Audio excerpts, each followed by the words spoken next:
Hello everyone. So आज चाहिँ हामी यो भिडियोमा जुन हाम्रो क्लासिफिकेसन अफ एलिमेन्ट्स च्याप्टरको चाहिँ सेट मोडल क्वेसनहरु चाहिँ हामीले गर्न खोजिरहेका छौं र यो भन्दा अघिल्लो भिडियोहरु पनि हजुरहरुले हेर्नु भएको छ होला। सो यदि सबै भिडियो चाहिँ राम्ररी हेर्नु भएको छ भने पक्कै पनि यो जुन हाम्रो यो च्याप्टरमा सोधिएका क्वेसनहरु सेट बुकमा इजिली हामीले चाहिँ सल्भ गर्न सक्छौं। सो त्यही कारणले चाहिँ अघिल्लो भिडियोहरु पनि सबै हजुरहरुले हेर्नु होला। सो आज चाहिँ हामी यसमा सेट मोडल क्वेसनहरु चाहिँ गर्न गइरहेका छौं र जुन प्रायः सोधिराख्ने क्वेसनहरु चाहिँ आज हामी यसमा सल्भ गर्छौं जुन चाहिँ एकदमै इम्पोर्टेन्ट पनि छ एससी को टर्मबाट। सो 29 नम्बरमा हेर्छौं हामी। 29 नम्बरकोमा चाहिँ हेर्नु पर्दा यसमा इलेक्ट्रोनिक कन्फिगरेसनको आधारमा चाहिँ हाम्रो ए र बी को दुईटा एलिमेन्ट चाहिँ दिएको पाइन्छ र ए मा हेर्दा 1:2 2:2 2p6 3:2 र 3p5 दिएको छ र बी मा चाहिँ 1:2 2:2 2p6 3:2 3p6 र 4:2 दिएको छ। अब यो कुन एलिमेन्ट भनेर हामीले जान्नु पर्दा अस्ति प्रिभियस भिडियोमा हामीले भनेका थियौं कि जुन हाम्रो यो माथिल्लो हुन्छ यो सबै चाहिँ के हो त इलेक्ट्रोनको नम्बर हो। त्यही कारणले यसमा हामीले जोड्यौं भने सो ए मा जोड्ने हो भने यो 2 + 2 + 6 + 2 + 5 जोड्यो भने हाम्रो कति हुँदो रहेछ त 17 हुँदो रहेछ र 17 इलेक्ट्रोन नम्बर भनेको उसको प्रोटोन नम्बर पनि हो। त्यही कारणले यो कुन चाहिँ हाम्रो एलिमेन्ट रहेछ त यो 17 भनेको क्लोरिन रहेछ है, यो बुझ्नु पर्यो। र यसैगरी बी बुझ्ने हो भने यसमा पनि माथिल्लो हाम्रो इलेक्ट्रोन सबै जोड्छौं र यो जोड्दा चाहिँ हाम्रो 4 6 10 भयो 12 यो 18 यो गर्दा हाम्रो कति भयो त 20 भयो। सो 20 भनेको कुन चाहिँ एलिमेन्ट पर्दो रहेछ हाम्रो क्याल्सियम चाहिँ पर्दो रहेछ। सो यसरी चाहिँ हामी बुझ्छौं र अब यहाँ सोधेको छ बी एलिमेन्ट चाहिँ कुन ब्लकमा पर्छ भनेर हामीलाई सोधेको छ र त्यसको भ्यालेन्सी के हो भनेर सोधेको छ। सो बी एलिमेन्ट हेर्नु पर्दा जुन हाम्रो बी एलिमेन्ट भनेको क्याल्सियम भयो र हामी यो चार्टबाट हेर्न सक्छौं। सो क्याल्सियम चाहिँ कुन ब्लकमा पर्दो रहेछ सो यो पनि हामीले डिस्कस गरिसकेका छौं है प्रिभियस भिडियोमा। कसरी यो लेखेको मैले कुन आधारमा चाहिँ लेखेको छु यो सबै हामीले डिस्कस गरिसकेका छौं। सो त्यो भिडियो पनि हेर्नु होला। र क्याल्सियमको हेर्नु पर्दा हाम्रो कुन ब्लकमा पर्दो रहेछ त यो एस ब्लक है, इजिली हामीले लेख्न सक्छौं एस ब्लक। अथवा यसरी पनि हामीले हेर्न सक्छौं। हेर्नु त यसको लास्ट इलेक्ट्रोनिक कन्फिगरेसनको लास्ट यो जुन 4s2 छ यो हामी हेर्छौं र यसमा कुन छ त पी छ कि एस छ, एस छ। त्यही कारणले यो के हुन्छ एस ब्लक एलिमेन्ट भनेर हामी बुझ्न सक्छौं। जहिले पनि इलेक्ट्रोनिक कन्फिगरेसनको लास्ट वाला हेर्ने र लास्ट वाला हेर्दा यदि त्यो एस पी डी एफ मा कुन छ त्यही चाहिँ के हुन्छ ब्लक हुन्छ। त्यसरी चाहिँ हामी बुझ्छौं। त्यही कारणले यसको चाहिँ कुन भयो हाम्रो एस ब्लक भनेर हामी बुझ्ने गर्छौं। र यसको भ्यालेन्सी हेर्नु पर्यो र भ्यालेन्सी हेर्दा पनि हामीले प्रिभियस च्याप्टरमा भ्यालेन्सी च्याप्टर पनि गरिसकेका छौं प्राय। सो त्यही कारणले त्यो भिडियो पनि हेर्नु होला भ्यालेन्सीको। र त्यसको लागि चाहिँ हामीले 288 रुल चाहिँ फलो गर्छौं भनेर हामीले बुझाएको थियौं त्यो टाइममा है। र त्यो रुलले चाहिँ के भन्छ भन्दाखेरि जस्तै भ्यालेन्सीको लागि चाहिँ हामीले हेर्ने हो भने जस्तै क्याल्सियमको हेर्नु त यो 288 रुलमा फलो गर्ने हो भने यहाँ क्याल्सियमको सुरुमा सेलमा दुईटा राख्यौं हामीले, दुईटा राख्यौं, त्यसपछि 8 वटा, फेरि त्यसपछि 8 वटा, त्यसपछि हामीले दुईटा राख्यौं र यो भनेकै के रहेछ त यो भ्यालेन्स सेलको इलेक्ट्रोन। र भ्यालेन्स सेलमा यदि इलेक्ट्रोन 1 2 3 4 छ भने त्यही भ्यालेन्सी र 5 6 7 8 छ भने हामीले 8 ले माइनस गर्छौं र हेलियममा चाहिँ हाम्रो 0 भ्यालेन्सी हुन्छ। सो यसरी चाहिँ हामीले भ्यालेन्सी पत्ता लगाउँछौं भनेर हामीले गराएको थियौं है। सो त्यही कारणले यसमा चाहिँ क्याल्सियमको भ्यालेन्सी कति भयो त हाम्रो 2 भयो भनेर हामी बुझ्न सक्छौं। यसको भ्यालेन्सी कति भयो 2 भयो है। अब सेकेन्ड क्वेशनमा सोधेको छ यसमा give the names of element A र बी। सो ए को नाम चाहिँ हाम्रो क्लोरिन भयो र बी को नाम चाहिँ के भयो त क्याल्सियम भयो भने हामी इजिली भन्न सक्छौं। र यसैगरी also write the molecular formula of the compound form by the combination भनेको छ। अब यो दुईटा एलिमेन्ट जोड्यो भने चाहिँ के कम्पाउन्ड बन्छ भनेर भनेको छ है। यसको लागि कम्पाउन्ड फर्मेसनको लागि हामीलाई सिम्बल र भ्यालेन्सी थाहा हुनुपर्छ। जस्तै यसमा क्याल्सियम र यो क्लोरिन छ, सिम्बल लेख्यौं हामीले र क्याल्सियमको भ्यालेन्सी 2 हुन्छ र क्लोरिनको भ्यालेन्सी 1 हुन्छ। मेटललाई अगाडि नन मेटललाई पछाडी लेख्छौं। यसरी बुझ्न पनि सकिन्छ। र यसरी अब क्रिस क्रस गर्छौं। यसरी क्रिस क्रस गर्दा हाम्रो के हुन्छ Ca1 आउँछ, भ्यालेन्सी चाहिँ यहाँ मुनि आउँछ र Cl के हुन्छ यो पनि मुनि आउँछ र 1 आयो भने हामीले चाहिँ यसलाई लेख्दैनौं जुन चाहिँ हाम्रो के हुन्छ CaCl2। त्यही कारणले CaCl2 चाहिँ के हुन्छ यसमा चाहिँ बन्छ भनेर हामीले चाहिँ बुझ्नु पर्यो है। सो यो जुन हाम्रो मोलिकुलर फर्मुला चाहिँ के भयो क्याल्सियम क्लोराइड अथवा CaCl2 भनेर लेख्नु पर्यो। फर्मुला चाहिँ CaCl2 भनेर लेख्न सक्छौं। सो यो चाहिँ सक्यो है। यसरी चाहिँ हामी गर्छौं। सो अर्को हामी क्वेशन एउटा गरौँ जुन हाम्रो 32 मा छ। अब 32 मा हेर्ने हो भने चाहिँ यसलाई इलेक्ट्रोनिक कन्फिगरेसनको आधारमा दिइरहेको छ। माथिल्लो हाम्रो यो सबसेलको आधारमा भयो। यो चाहिँ इलेक्ट्रोनिक कन्फिगरेसन है। इलेक्ट्रोनिक कन्फिगरेसन भनेको यस्तो है, यो बुझ्नु भएको छ होला। यसलाई चाहिँ इलेक्ट्रोनलाई चाहिँ प्रत्येक सेलमा कसरी चाहिँ अरेन्जमेन्ट गरेको छ भन्नेलाई इलेक्ट्रोनिक कन्फिगरेसन भनेर भन्छौं। सो यसरी अरेन्जमेन्ट गरेको। अब हामी बुझ्न सक्छौं जस्तै ए मा चाहिँ सुरुको सेलमा दुईटा इलेक्ट्रोन रे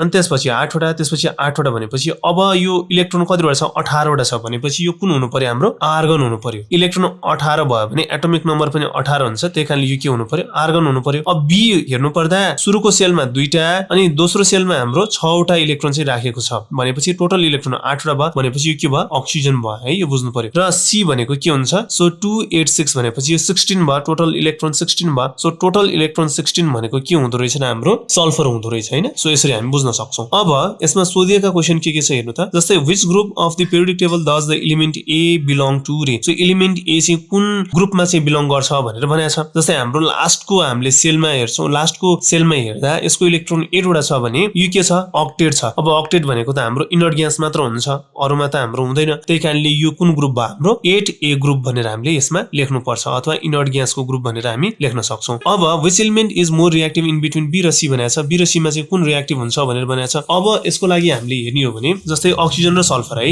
अक्सिजन र सल्फरमा हामीले हेर्नु पर्दा कुन चाहिँ रिएक्टिभ भनेर हेर्नु पर्दा यो कुन भयो हाम्रो यो नन मेटलको ग्रुप भयो अब नन मेटलको ग्रुपमा के छ जब हामी माथिबाट तल जाँदै गर्छौं त्यो क्रममा के हुन्छ रिएक्टिभिटी के हुँदो रहेछ त डिक्रिज हुँदो रहेछ माथिको सबभन्दा मोस्ट रिएक्टिभ तल गयो भने चाहिँ के हुन्छ रिएक्टिभिटी डिक्रिज हुन्छ भनेर हामीले पढेका थियौं अथवा यहाँबाट हेर्न सकिन्छ हेर्नु त सिम्पली मैले यसरी लेखेको छु नन मेटलमा चाहिँ हाम्रो जब तल जान्छौं त्यो क्रममा चाहिँ एटोमिक साइज चाहिँ बढ्दै जान्छ र जुन नयाँ इलेक्ट्रोन इन्कमिङ इलेक्ट्रोनलाई तान्न सक्ने क्षमता चाहिँ के हुन्छ त्यो घट्छ जसकारण चाहिँ इलेक्ट्रोन इजिली गेन गर्न सक्दैन त्यही कारणले चाहिँ हामीले हुन्छ भनेर लेख्नु पर्ने हुन्छ है यो कुरा हामीले डिस्कस गरिसकेका छौं त्यही कुरा चाहिँ यसमा रिजनका साथ दिनु भनेर भनेको छ सो इजिली हामीले यो गर्न सक्छौं अब अर्को एउटा क्वेशन हामी ओके 35 हेरौं अब 35 मा हेर्नु पर्दा चाहिँ यो हाम्रो इलेक्ट्रोनिक कन्फिगरेसनकै आधारमा दिइराको छ है जस्तै 281 भनेको इलेक्ट्रोनिक कन्फिगरेसन दिइराको छ म्याग्नेशियमको एल्युमिनियम सिलिकन यसरी दिइराको पाइन्छ है अब which period belong to the given elements र वाइ भनेको छ है अब यो हेर्नु पर्दा कुन पिरियडमा पर्छ भनेर भनिएको छ अब यसो हेर्ने हो भने हामीले पढिसकेका छौं यसो हेर्दा कुनमा पर्छ होला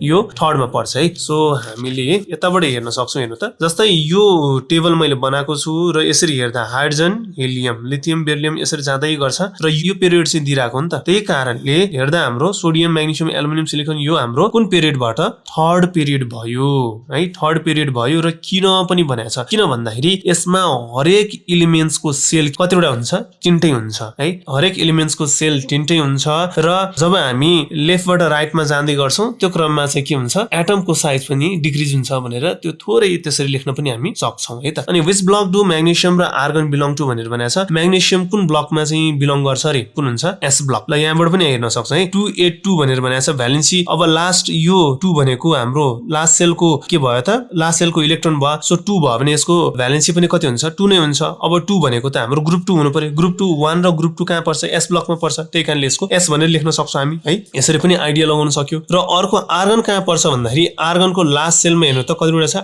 8 वटा छ त्यही कारणले 8 वटा भएपछि यो कुनमा पर्छ यो इनर्ट ग्यासमा पर्छ भनेर हामीले थाहा छ त्यही कारणले यो चाहिँ कुन ग्रुप भयो 8A ग्रुप भनेर हामी बुझ्न सक्छौं सो यसरी चाहिँ आइडिया लगाउनु है अब थर्ड मा छ identify one active metal and inert gas भनेको छ सो एक्टिभ मेटलको रूपमा हामीले यहाँ हेर्नु त सो मैले त्यो टाइममा भनेको थिएँ कि जुन हाम्रो फर्स्ट ग्रुप सबभन्दा एक्टिभ मेटलहरु भनेर भनेको थिएँ है त्यसपछि अर्को यो भन्दा स्लाइटली कम एक्टिभ मेटलको ग्रुप चाहिँ के भयो यो सेकेन्ड भनेर भनेको थिएँ अनि थर्ड आउँछ यसरी चाहिँ मैले भनेको थिएँ है त्यही कारणले एक्टिभ मेटल भनेपछि अब कुन हुनु पर्यो त हाम्रो सोडियम हुनु पर्यो है सोडियम चाहिँ एक्जाम्पल भयो र इनर्ट ग्यास भनेपछि जुन चाहिँ रिएक्सन नगर्ने एलिमेन्टहरु चाहिँ इनर्ट ग्यास भन्छौं जुन चाहिँ हाम्रो के भयो त हेलियम नियोन आर्गन जेरन रायडनहरु चाहिँ भयो जुन चाहिँ हाम्रो 8A ग्रुपमा चाहिँ पर्छ भने हामी बुझ्न सक्छौं र अर्को पनि यहाँ छ है त अर्को एउटा क्वेशन चाहिँ हाम्रो 37 मा दिएको पाइन्छ अब यो क्वेशन चाहिँ यसो हेर्दा के दिएको होला जस्तो आफुलाई फिल भयो पनि यो राम्ररी बुझ्नु सक्नुहुन्छ है यो दिएको चाहिँ हाम्रो सबसेलको आधारमा चाहिँ दिइराको छ अब यसमा हेर्दा है जस्तै A को लागि हेर्ने हो भने यो 1s यो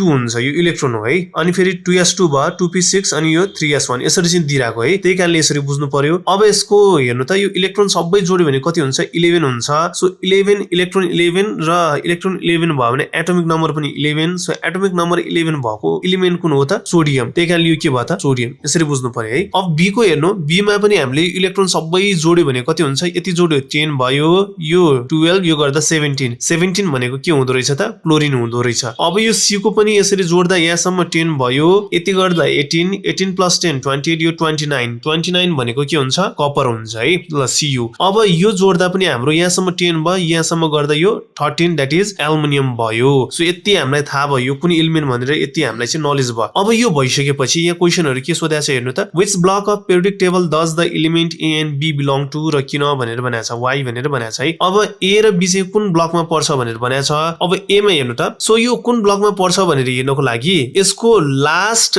भ्यालेन्स इलेक्ट्रोन चाहिँ कुन सेलमा इन्टर गर्छ त्यही चाहिँ हाम्रो के हुन्छ त ब्लकर हुन्छ है। त्यसरी चाहिँ बुझ्नु पर्यो यसको लास्ट इलेक्ट्रोन चाहिँ कुन हाम्रो अर्बिटलमा चाहिँ हाम्रो सब सेलमा चाहिँ इन्टर गर्छ त्यही चाहिँ के हुन्छ ब्लक हुन्छ भनेर याद गर्नु पर्यो। अब हेर्नु त यसको भ्यालेन्स इलेक्ट्रोन यो भयो, यो कुन सब सेलमा चाहिँ इन्टर गरिरहेको छ यसमा, त्यही कारणले हाम्रो यो ए को चाहिँ कुन चाहिँ हाम्रो ब्लक भयो त यस ब्लक भयो भनेर बुझ्छौं है। जुन छ त्यही हुन्छ, जुन हाम्रो भ्यालेन्स इलेक्ट्रोन सब सेलमा इन्टर हुन्छ त्यही चाहिँ के हुन्छ ब्लक हुन्छ। अब बी मा हेर्नु पर्दा बी यो छ, अब यसको यो भ्यालेन्स इलेक्ट्रोन कुन चाहिँ हाम्रो सब सेलमा इन्टर भइरहेछ अन्तिममा गएर पी मा, त्यही कारणले यसको ब्लक चाहिँ के भयो यसरी पी। अथवा हामीले यहाँबाट पनि हेर्न सक्छौं, जस्तै सोडियमको लागि हेर्ने हो भने चाहिँ यो यस ब्लक भयो। ल हेर्नु यो फर्मेट कन्ट्रोल गर्नु भने काम लाग्छ है, यस भयो। र हाम्रो क्लोरिन हेर्ने हो भने चाहिँ कुन ब्लकमा छ त यो पी ब्लकमा छ भनेर हामी यहाँ बुझ्न सक्छौं है। यो क्लोरिन चाहिँ पी ब्लक, यसरी पनि हामीले हेर्न सक्ने भयो। सो यहाँबाट इजी चाहिँ यहीँबाट निस्किन्छ। अब यहाँ हेर्नु त जस्तै सेकेन्ड क्वेशन छ भ्यालेन्सी बी र डी को के हुन्छ र किन भनेर भनेको छ। सो बी को हेर्ने हो भने भ्यालेन्सी जस्तै हाम्रो क्लोरिनको हेर्दा हेर्नु त यसलाई इलेक्ट्रोनिक कन्फिगरेसन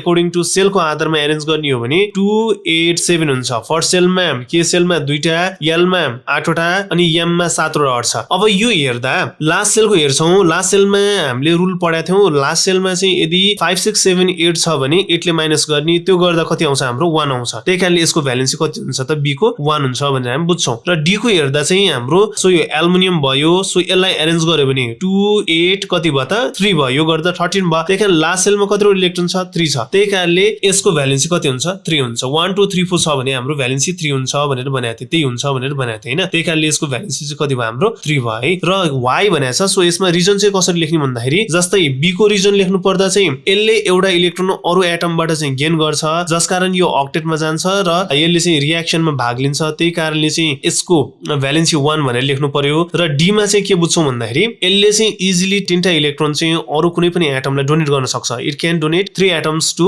एनदर एटम हैन। त्यही कारणले चाहिँ के गर्न सक्छ यो अक्टेटमा जान्छ र रिएक्सन हुने भएको कारणले चाहिँ यसको भ्यालेन्सी 3 भनेर चाहिँ हामीले लेख्नु पर्ने हुन्छ है त। सो यसरी चाहिँ हामीले गर्छौं, यो हरेक सल्भेसन नै गर्छौं। हजुरलाई चाहिँ यो कसरी सल्भ गर्ने यो के हो भनेर यो चाहिँ अब बुझ्नु भयो होला है। सो यसरी नै गर्छौं। सो कुनै पनि यसमा चाहिँ गाह्रो केही छ भने हजुरले चाहिँ कमेन्ट गर्न सक्नुहुन्छ र कमेन्ट गरेर पनि हामीलाई यो टाइपको भिडियो चाहियो अथवा त्यसरी डिमान्ड पनि गर्न सक्नुहुन्छ। सो हामी त्यही अनुसार चाहिँ भिडियोहरु बनाउँछौं र यदि हाम्रो भिडियोहरु चाहिँ राम्रो लाग्दै छ भने पक्कै पनि लाइक एन्ड सब्स्क्राइब चाहिँ गरिदिनु होला र यसैगरी हामीलाई धेरै सपोर्ट गरेर चाहिँ हाम्रो भिडियो पनि हेरिदिनु होला। यसमा सबैभन्दा इम्पोर्टेन्ट क्वेशनहरु पनि म अलिअलि भनिदिन्छु, जसमा चाहिँ यसमा भनेको जुन हाम्रो मोडर्न र मेन्डेलिफ पिरियोडिक टेबलहरु भयो योहरु पढ्नु होला र यसैगरी हाम्रो यसमा अर्को मोडर्न पिरियोडिक ल र मेन्डेलिफ पिरियोडिक लहरुको चाहिँ हाम्रो क्यारेक्टरिस्टिक्सहरु भयो र यसैगरी उनीहरुको चाहिँ ड्रब्याक्सहरु छ भने पढ्नु पर्यो र यसैगरी मोडर्नको एडभान्टेजहरु के छ यस्ता क्वेशन एकदमै इम्पोर्टेन्ट हुन्छ र यसैगरी जुन हामीले आज गर्यौं यो पनि एकदमै इम्पोर्टेन्ट हुन्छ। सो यस्ता क्वेशनहरु चाहिँ गर्दै गर्नु। सो यसरी गरियो भने चाहिँ पक्कै पनि यो च्याप्टरबाट 100% हजुरले चाहिँ राम्रो स्कोरिङ चाहिँ गर्न सक्नुहुन्छ। सो यति भन्दै आज चाहिँ हामी यो जुन क्लासिफिकेसन अफ एलिमेन्ट्सको जुन यो च्याप्टर छ यसलाई चाहिँ हामी यही चाहिँ इन गर्छौं र भिडियो यति नै सकाउँछौं। धन्यवाद।